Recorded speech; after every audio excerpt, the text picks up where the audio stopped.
salaam gars yi est-ce que xam ngeen ni gouvernement bii weesu ci diggante 2019 ba 2024 dañoo leb bor boo xamante ne bu toll ci 7 milliards de dollars boo ko xaymaa ci CFA mi ngi toll ci 4585 milliards de francs CFA bor yoo xamante ne déclaré wuñ ko maanaam ci gàttal fësaluñ ko publiquement donc du coup duggul ci site public officiel yi.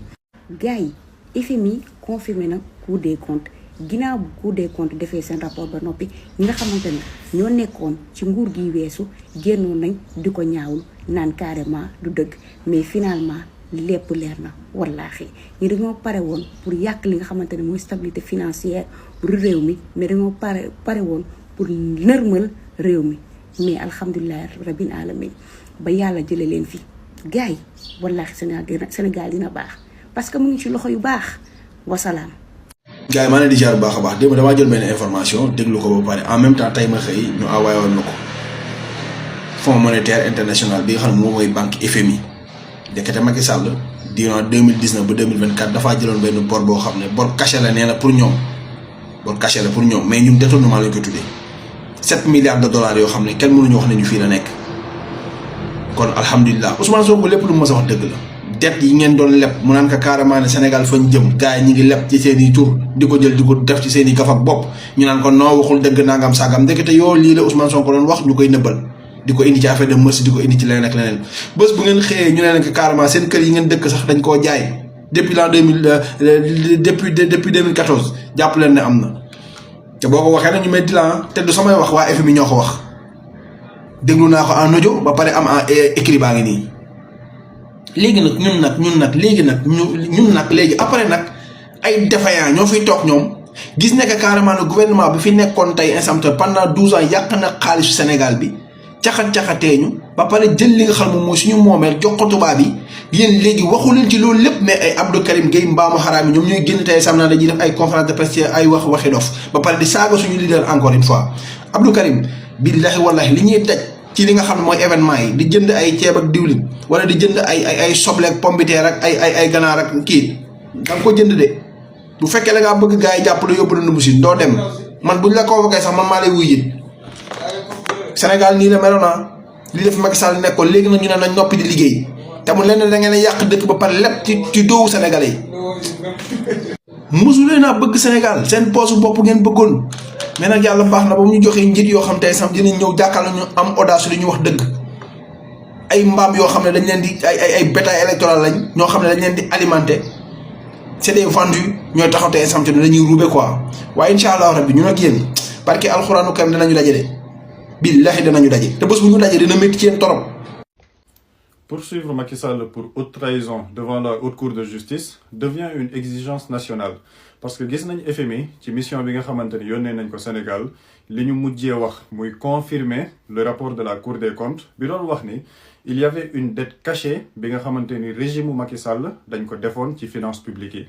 waa FMI confirmer donc le rapport de la Cour des comptes bi nga xam ne Ousmane Sonko génnoon na avant pour wax ci donc FMI confirmer nañ ni il y a une dette de plus de 4500 milliards boo xamante ne Macky Sall ak nguuram dañ ko nëbb Sénégalais dañ ko nëbb tous les partenaires financiers te cadre boobu gis nañ lu nekk li nga xamante ni waa régime bi fi jóge wax nañ ko fi wax nañ fi ni mënuñ nax les partenaires financiers kenn mënul nëbb ay chiffres économiques kenn mënul nëbb ay chiffres yoo xamante ni da nga koy jox say partenaires financiers ba ci Macky Sall interview bi mu mujjee woon def loolu la ci jotoon wax. tey jii FMI ñoom ñu génn confirmer donc ce rapport de la Cour des comptes et loolu lu muy wane mooy qu'il y a eu un carnage financier qui a été orchestré dans ce pays te loolu moom moo jur conjoncture économique bi ñu nekk di dund te gis nañ nag ku nekk génn di wax ni Ousmane Sonko daf koy def parce que c'est de la politique ni dafa bëgg a takkal régime bu Macky Sall mais aujourd'hui ce qu'on constate c'est que des magistrats assermentés muy la Cour des comptes def nañ seen rapport génnee ko les partenaires financiers FMI bi nga xamante ni moom moo nekkoon presque le premier partenaire financier étranger bu régime bu Macky Sall ñëw confirmer nañ ni dafa am ay chiffres yi nga xamante ni dañ leen ko nëbb sciemment de 2019 à 2024 donc ñun gis nañ nag régime bi lépp li ñu nekk di def en termes de réforme budgétaire pour mën a soutenir dette bi nga xamante ne régime bu Macky Sall bàyyi na ko fi muy plus de 18 000 milliards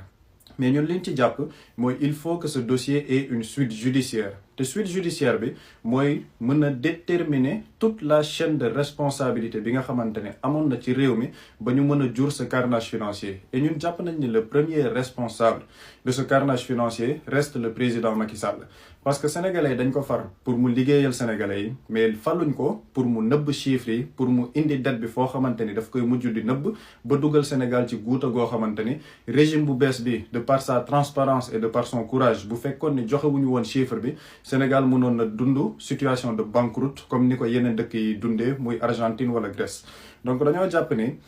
rien que dossier bii nii bi nga xamante ni Cour des comptes def na ko par rapport à nos finances publiques ça justifie et ça légitime que le président Macky Sall puisse être poursuivi devant la haute cour de justice pour haute trahison parce que li mu def haute trahison la te lun boolewuñ ci sax li nga xamante ni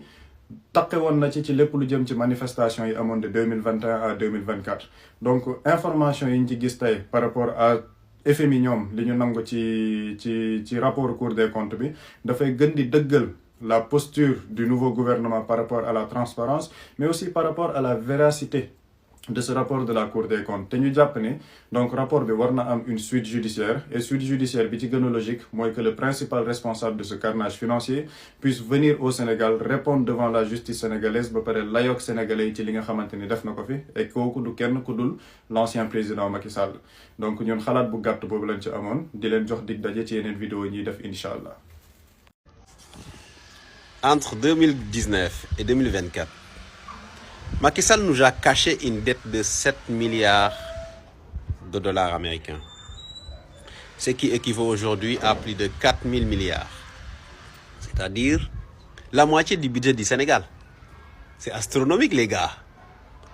On ne peut pas vous empêcher d'aller vous endetter, mais au moins le minimum de respect et de justice veut que quand vous endettez au nom d'un peuple, vous dites à ce peuple-là que je suis allé m'endetter auprès de vous. Ces gens-là avaient mis en place un système efficace de pillage, de détournement de deniers publics. Ce qui pose aujourd'hui le débat sur la nécessité ou non de ramener Macky Sall, faire face à la justice et d'être jugé pour haute trahison. Aujourd'hui aussi, on peut indexer la responsabilité du Fonds monétaire international. En réalité, le Fonds monétaire international était où? Pendant tous ces temps, est-ce qu'ils ne le savaient pas? Depuis 2019 jusqu'à aujourd'hui, maintenant, 1 an après l'arrivée d'un nouveau régime, vous venez nous dire que vous êtes au courant. Ce n'est pas une information inutile de le dire dans tous les médias impérialistes, que ce soit RFI, France 24 et autres. Ça ne sert à rien de le dire. Parce que nous, on le savait, ce n'est pas une information. Ousmane Sonko nous l'avait dit il y a des mois, même bien avant. Il y a des années, il l'avait dit. Dites la vérité aux Sénégalais. Quand il le disait à Amadouba à l'Assemblée nationale. Et ces derniers temps, le FMI, la Cour des comptes est venu encore confirmer ça. Aujourd'hui, si vous voyez des parlementaires comme Guy Marius Sagna s'interroger sur la légitimité même de cette dette, est-ce que c'est une dette du Sénégal ou une dette aujourd'hui qui est illégitime, qui ne mérite même pas d'être payée? Oui. C'est ça la vraie information. Macky Sall aujourd'hui doit être traduit en justice. Cette dette ne doit pas être payée par le Sénégal. Aujourd'hui, vous êtes là. Vous savez, le Sénégal a des dettes envers vous. Et le Sénégal cherche à combler ces dettes-là. Mais sachez que le projet du Sénégal est clair. Se débarrasser totalement de vous. Ah oui, on sait nettement qu'on ne peut pas développer un pays avec l'endettement. Il faut la production de ressources sur le territoire national. sama gaay ziar naa leen safaru kalandoo bee ñaat leen jox seen wàcc waay yéen ñëpp sama gaay la ilaha illallah 7 milliards de dollars loolu mooy ñaata ci franc CFA waa FMI ñoo ko wax du ngeen dégg presse bi wax ci parce que ñoom Macky Sall moo leen fay ak ñi nga xam ne ñoom la àndal 7 milliards de dollars la waa FMI wax ni Macky Sall da koo lekk ci ñoom te kenn yëgu ko 7 milliards de dollars démb la ko FMI wax du ngeen dégg benn rajo wax xam nga lu ñuy wax FMI nee na nañ wàññi subvention yi nañ wàññi lii nañ wàññi laa billaahi wallaahi tallaahi FMI même bu ñu bàyyee ñun réew mi dañ koy doxal ñaata weer la fi gouvernement bi nekk FMI joxuñu fukki dërëm te teewul ñu ngi fay salaire yi déggu leen lu manqué nangu nañ géej gi ci tubaab yi déggu leen jën bu manqué ñu ngi doxal mbay mi fay nañ baykat yi lépp loo xam ne war na sunu diggante ak réew mi ñu ngi koy def sans FMI wax leen ci xaalis bi nga xam ne moom la Macky Sall sàcc